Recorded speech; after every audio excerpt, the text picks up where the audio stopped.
حامدا ومصليا أما بعد فأعوذ بالله من الشيطان الرجيم بسم الله الرحمن الرحيم وما محمد إلا رسول قد خلت من قبله الرسل أفإن مات أو قتل انقلبتم على أعقابكم ومن ينقلب على عقبيه فلن يضر الله شيئا صدق الله العظيم إن الله وملائكته يصلون على النبي يا أيها الذين آمنوا صلوا عليه وسلموا تسليما الصلاة والسلام عليك يا رسول الله وعلى آلك وأصحابك يا رحمة للعالمين يا أيها الإخوة الكرام وجمع الحاضرين السلام عليكم ورحمة الله وبركاته.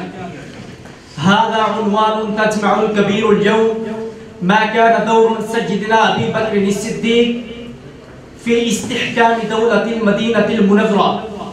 أن عمر قال لما قبض رسول الله صلى الله عليه وسلم ارتد من ارتد من العرب وقالوا نصلي ولا نزكي، فأتيت أبا بكر فقلت يا خليفة رسول الله صلى الله عليه وسلم تألف الناس وأرفق بهم فإنهم بمنزلة الوحش، فقال رجعت نصرتك وجئتني بخذل أنك جبارا في الجاهلية خبارا في الإسلام، بماذا عسيت أن نتألفهم بشعر مفتعل أو بسحر مفترج؟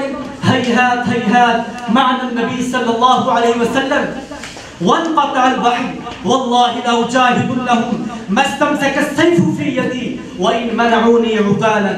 قال عمر فوجدته في ذلك أمضى مني واحدا وآدب الناس على أموري هانت علي كثر من مونتهم حين ظليتهم.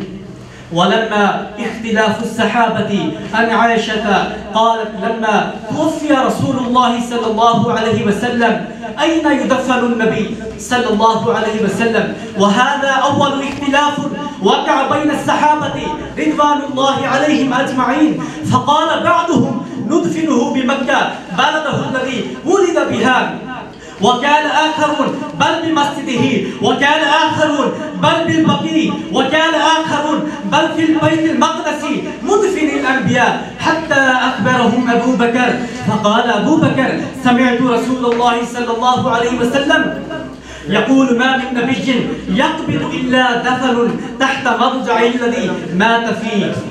ولما تنفيذ جيش أسامة عن أبي هريرة قال والذي لا إله إلا هو لولا أن أبا بكر استخلف ما عبد الله، ثم قال الثانية ثم قال الثالثة فقيل له ما هي أبا هريرة؟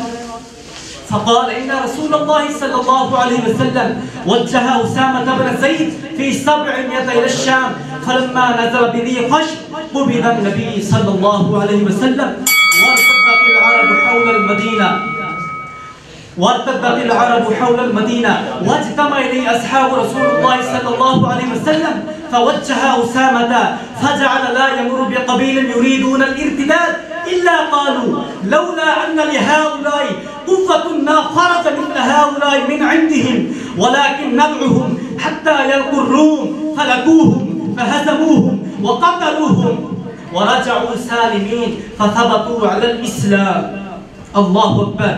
يا أيها الإخوة الأعزاء وذكر جمع القرآن أن أخرج البخاري عن زيد بن ثابت قال أرسل إلي أبو بكر مكر أهل اليمامة، فقال أبو بكر إن القتل قد استحر يوم اليمامة بالناس وإني لأخشى أن يستحر القتل بالقراء في المواطن فيذهب كثير من القرآن إلا أن يجمعوه. قال زيد فقال أبو بكر إنك شاب عاقل ولا نتهمك وقد كنت تكتب الوحي لرسول الله صلى الله عليه وسلم فتتبعت القرآن، فقلت كيف تفعلان شيئا لم يفعله النبي صلى الله عليه وسلم؟ فقال أبو بكر هو والله خير، أما إن أبا بكر كان أفضل من جمع القرآن.